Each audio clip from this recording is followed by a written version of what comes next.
असम में नागरिकता संशोधन विधेयक को बीजेपी अपनी सबसे बड़ी रणनीति मान रही थी, लेकिन ये दांव उस पर ही उल्टा पड़ गया। जहां एक तरफ सड़कों पर लोगों का गुस्सा फूट रहा है, तो वहीं दूसरी तरफ सियासत भी उफान पर है। अपने बेगाने हो रहे हैं और विरोधी मौके की नजाकत को देखते हुए बड़े सियासी उलटफेर की रणनीति तैयार कर रहे हैं।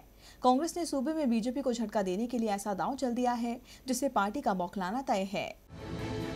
असम में एनआरसी को लेकर पहले ही विरोधी दल बीजेपी पर हमलावर थे कि नागरिकता संशोधन विधेयक को लेकर उनके तेवर और तल्ख हो गए हैं।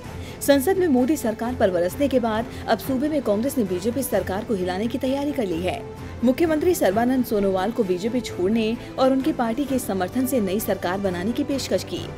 असम विधानसभा में नेता विपक्ष सैकिया ने कहा कि विरोध प्रदर्शन को बढ़ावा दे रहे नागरिकता संशोधन विधेयक के चलते राज्य में पैदा हुए मौजूदा हालात के मद्देनजर सर्बानंद सोनोवाल को बीजेपी छोड़ देनी चाहिए और कम से कम अपने 40 विधायकों के साथ ही बाहर आ जाना चाहिए।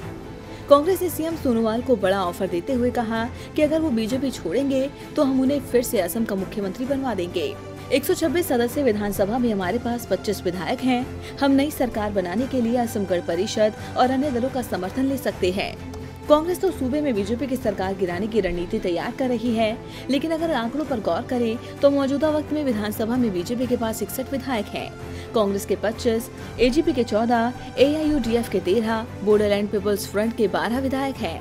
अगर कांग्रेस बीजेपी के 40 विधायकों को जोड़ने में कामयाब हो जाती है तो सूबे में बीजेपी की सरकार गिरना तय है और इस जोड़ तोड़ से कांग्रेस कमल को मुरझाकर पंजा मार सकती है। अब कांग्रेस ने तो जोड़ तोड़ का गणित बैठा लिया, लेकिन देखना होगा कि क्या सीएम सोनोवाल कांग्रेस के साथ आने को तैयार होते हैं। डीबी लाइव की रिपोर्ट। हमारे चैनल से जुड़े रहने के लिए YouTube पर टाइप करें डीबी लाइव, सब्सक्राइब बटन को क्लिक करें और बेल आइकन को दबाना न भूलें ताकि खबरें आप तक पहुंचती रहें। देखते रहिए डीबी लाइव, क्योंकि यहाँ हैं खबरें लगातार।